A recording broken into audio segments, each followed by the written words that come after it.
ಇವಾಗ ಓದಾಕಿಸ್ ಓದ ಇನ್ನೂ ಪಟ್ಟನೆ ಇಲ್ಲ ಸರ್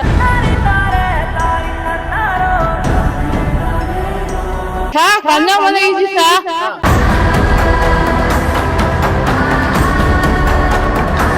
ಆಕೆಗೆ ಸುಮಾರು 40ರಿಂದ 45 ವರ್ಷದ ವಿಕಲಚೇತನ ಮಹಿಳೆ. ತನ್ನವರು ಯಾರೂ ಇಲ್ಲ, ಇರಲು ಸರಿಯಾದ ಸೂರಿಲ್ಲ, ತಿನ್ನಲು ಊಟ ಇಲ್ಲದೆ ಅವರಿವರ ಬಳಿ ತುತ್ತು ಅನ್ನದಿಂದ ಹೊಟ್ಟೆ ತುಂಬಿಸಿಕೊಳ್ಳುವ ಅನಿವಾರ್ಯತೆ.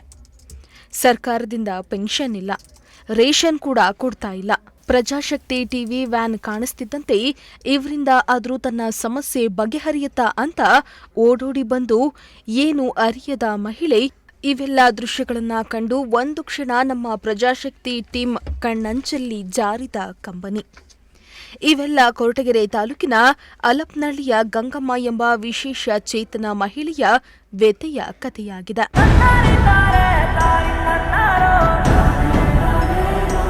ಕೊರಟಗೆರೆ ತಾಲೂಕಿನ ಅಲಪ್ನಳ್ಳಿಯ ಗಂಗಮ್ಮ ಎಂಬ ಮಹಿಳೆ ಮುರುಕಲು ಬಿದ್ದ ಮನೆಯಲ್ಲಿ ವಾಸವಾಗಿದ್ದು ಅರ್ಧ ಮನೆ ಬಿದ್ದು ಹೋಗಿದೆ.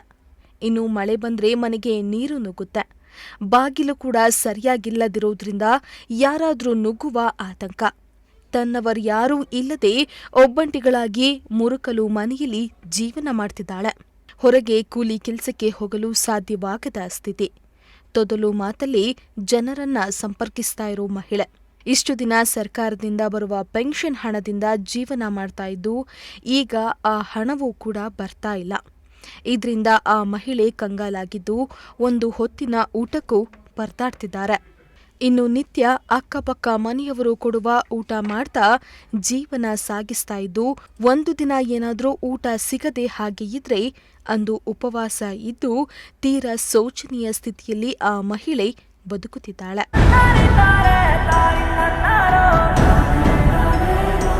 ಇವಾಗ ನಾವು ಆಲಪ್ಪನಹಳ್ಳಿಯಲ್ಲಿ ಇದೀವಿ. ಇಲ್ಲಿ ಒಬ್ರು ದಿವ್ಯಾಂಗ ಮಹಿಳೆ ಇದ್ದಾರೆ. ಅವರ ಮನೆ ಯಾವ ರೀತಿ ಇದೆ, ಅವರ ವ್ಯವಸ್ಥೆ ಯಾವ ರೀತಿ ಇದೆ, ಅಧಿಕಾರಿಗಳಿಗೆ ಅವರಿಗೆ ಯಾವ್ಯಾವ ರೀತಿಯ ಸವಲತ್ತುಗಳನ್ನ ಕೊಟ್ಟಿದ್ದಾರೆ. ಯಾಕಂದ್ರೆ ದಿವ್ಯಾಂಗರಿಗೆ ಸರ್ಕಾರ ವಿಶೇಷವಾದ ಸವಲತ್ತನ್ನ ಕೊಡುತ್ತೆ ಅಂತ ಹೇಳ್ಬಿಟ್ಟು ಎಲ್ಲಾ ಕಡೆ ನಾವು ಕೇಳಿರ್ತೀವಿ, ನೋಡಿರ್ತೀವಿ. ಆದ್ರೆ ಇಲ್ಲಿ ಆಲಪ್ಪನಹಳ್ಳಿಯಲ್ಲಿರುವಂತ ಈ ಮಹಿಳೆಗೆ ಯಾವ್ಯಾವ ರೀತಿಯ ಸವಲತ್ತನ್ನ ಸರ್ಕಾರ ಕೊಟ್ಟಿದೆ ಅಂತ ಹೇಳ್ಬಿಟ್ಟು ನಾವು ನೋಡ್ಕೊಂತ ಹೋಗೋಣ ಬನ್ನಿ. ಇದು ಆಕೆಯ ಮನೆ. ಸರ್ಕಾರ ಕೊಟ್ಟಿರುವಂತಹ ವಿಶೇಷವಾದ ಮನೆ ಇದು ಅಂತಾನೆ ಹೇಳ್ಬೋದು. ಯಾಕಪ್ಪ ಅಂತಂದ್ರೆ ಒಬ್ಬ ಮಹಿಳೆಗೆ ಸರ್ಕಾರ ಈ ರೀತಿಯಾದಂತಹ ಮನೆಯನ್ನ ಕಲ್ಪಿಸಿ ಅವರಿಗೆ ಮನೆಯನ್ನ ಕಟ್ಟಿಕೊಳ್ಳೋದಕ್ಕೆ ಜಾಗವನ್ನು ಕೊಡದೆ, ಅವರಿಗೆ ಮನೆ ಕಟ್ಟಿಕೊಳ್ಳೋದಕ್ಕೆ ಹಣವೂ ಸಹಾಯ ಮಾಡದೆ, ಅವರಿಗೆ ಅಂತ ಹೇಳ್ಬಿಟ್ಟು ಒಂದು ಫಂಡ್ ಇರುತ್ತೆ ಅಲ್ವಾ, ಅದರಲ್ಲಿ ನೀವು ದಯವಿಟ್ಟು ಇಂಥವ್ರಿಗೆಲ್ಲ ಒಂದು ವ್ಯವಸ್ಥೆಯನ್ನ ಮಾಡ್ಕೊಡ್ಬೋದಾಗಿತ್ತು ಮನೆಯನ್ನ. ಆದ್ರೂ ಸಹ ನೀವು ಏನಕ್ಕೆ ಕಣ್ಮುಚ್ಚಿ ಕುಳಿತಿದ್ದೀರಾ ಅಂತ ಗೊತ್ತಾಗ್ತಾ ಇಲ್ಲ. ನೋಡಿ, ಇವರು ನಾವು ಬರ್ತಿದ್ದಂಗೆನೆ ಅವ್ರದ್ದು ಐಡೆಂಟಿ ಕಾರ್ಡ್ ಏನಿದೆ, ಆಧಾರ್ ಕಾರ್ಡು, ರೇಷನ್ ಕಾರ್ಡ್ ಏನಿದೆ, ಎಲ್ಲವನ್ನೂ ತಗೊಂಡು ನಮ್ಮ ಬಳಿ ಬರ್ತಾ ಇದ್ದಾರೆ. ಯಾಕಪ್ಪ ಅಂತಂದ್ರೆ ಅವ್ರಿಗೊಂದು ಆಸೆ ಇರುತ್ತೆ, ಇದು ನಮ್ಗೆ ನನ್ ಕಷ್ಟಕ್ಕೆ ಇವ್ರೇನಾದ್ರೂ ಪರಿಹಾರ ಕೊಡಿಸ್ಬೋದಾ ಅಂತ ಹೇಳ್ಬಿಟ್ಟು. ನಮ್ಗೆ ಈ ತರ ಕರಳು ಚುರ್ರ ಅಂತ ಅನ್ನಿಸ್ತಾ ಇದೆ, ನಿಮ್ಗೆ ಯಾಕೆ ಅನ್ನಿಸ್ತಾ ಇಲ್ಲ ಅಂತ ನನಗೆ ಗೊತ್ತಾಗ್ತಾ ಇಲ್ಲ. ನೀವು ಬನ್ನಿ, ಯಾವ ರೀತಿ ಇದೆ ಗಂಗಮ್ಮ ಅವರ ಮನೆ ಯಾವ ರೀತಿ ಇದೆ ಅಂತ ಹೇಳ್ಬಿಟ್ಟು ನಾವು ನೋಡ್ತಾ ಹೋಗೋಣ ಬನ್ನಿ.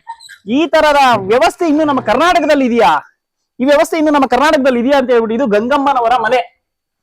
ಒಡೆದಿರುವಂತಹ ಸೀಟುಗಳು, ಜೇಡ ಕಟ್ಟಿರುವಂತಹ ಮನೆ, ಬಿರುಕು ಬಿಟ್ಟಿರುವ ಗೋಡೆಗಳು, ಎಲ್ಲಿಯೂ ಸಹ ಒಂದು ಮಳೆ ಬರ್ಲಿ ಬಿಸಿಲಾಗ್ಲಿ ಯಾವ ರೀತಿ ಇರ್ತಾರೆ ನೋಡಿ. ಯಾವ್ಯಾವ ಗಂಗಮ್ಮನವರ ಮನೆ ಯಾವ ರೀತಿ ಇದೆ ಅಂತ ಅಧಿಕಾರಿಗಳನ್ನ ನೀವು ಕಣ್ಬಿಟ್ಟು ನೋಡ್ಬೇಕು.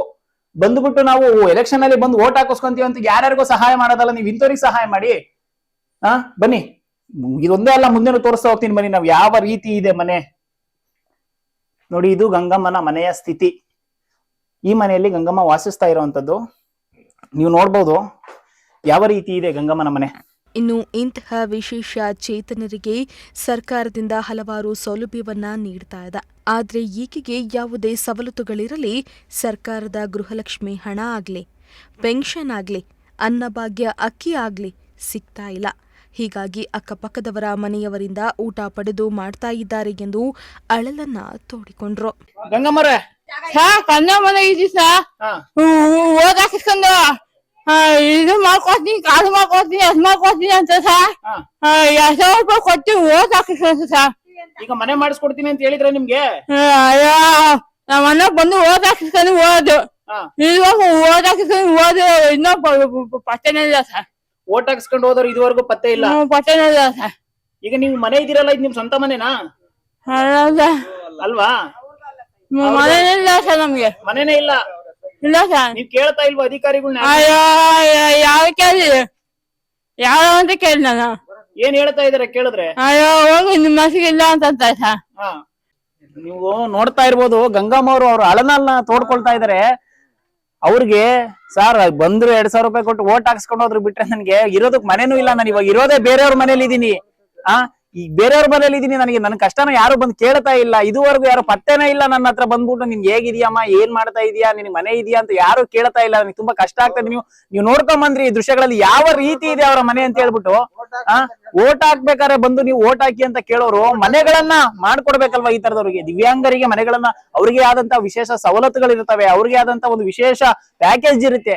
ನೀವು ಮಹಿಳೆಯರನ್ನ ಸಬಲೀಕರಣ ಮಾಡ್ತೀವಿ ಅಂತ ಹೇಳ್ಬಿಟ್ಟು ಫ್ರೀ ಬಸ್ ಬಿಟ್ವಿ, ನಾವು 2,000 ರೂಪಾಯಿ ಕೊಡ್ತಾ ಇದೀವಿ. ಯಾವ ಲೆಕ್ಕ ನಿಮ್ದು 2,000 ರೂಪಾಯಿ? ಕರ್ನಾಟಕದಲ್ಲಿ ಈ ತರದಾಗ, ಅದು ಗೃಹ ಸಚಿವರ ತವರಲ್ಲೇ, ಅವ್ರ ಕ್ಷೇತ್ರದಲ್ಲೇ ಈ ತರದ ಮಹಿಳೆಗೆ ಯಾವುದೇ ಸವಲತ್ತು ಸಿಗ್ತಾ ಇಲ್ಲ ಅಂತಂದ್ರೆ ನೀವು ಗೃಹ ಮಂತ್ರಿಗಳಾಗಿ ಏನು ಪ್ರಯೋಜನ ಬಂತು ಅಂತ ಹೇಳ್ಬಿಟ್ಟು ನಮ್ಗನ್ನಿಸ್ತಾ ಇರೋದು. ದಯವಿಟ್ಟು ಇದ್ರ ಬಗ್ಗೆ ಎಚ್ಚೆತ್ಕೊಂಡು ಅಧಿಕಾರಿಗಳು ಇವ್ರಿಗೇನು ಅವರ ಸವಲತ್ತನ್ನ ಕೊಡಿ. ನಿಮ್ಮ ಮನೆಯ ಸವಲತ್ತು ಏನ್ ಬೇಕಾಗಿಲ್ಲ, ಅವ್ರಿಗೆ ಏನ್ ಸವಲತ್ತು ಬರುತ್ತೋ ಆ ಸವಲತ್ತನ್ನ ಅವರಿಗೆ ಮಾಡಿಸ್ಕೊಡಿ, ಅವ್ರಿಗೊಂದು ಮನೆ ಮಾಡ್ಕೊಡಿ.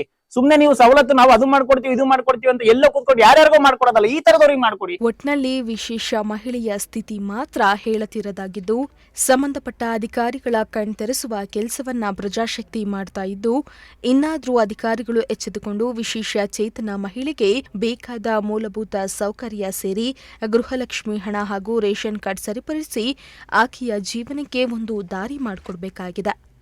Bureau report, Prajashakti TV, Koratagere.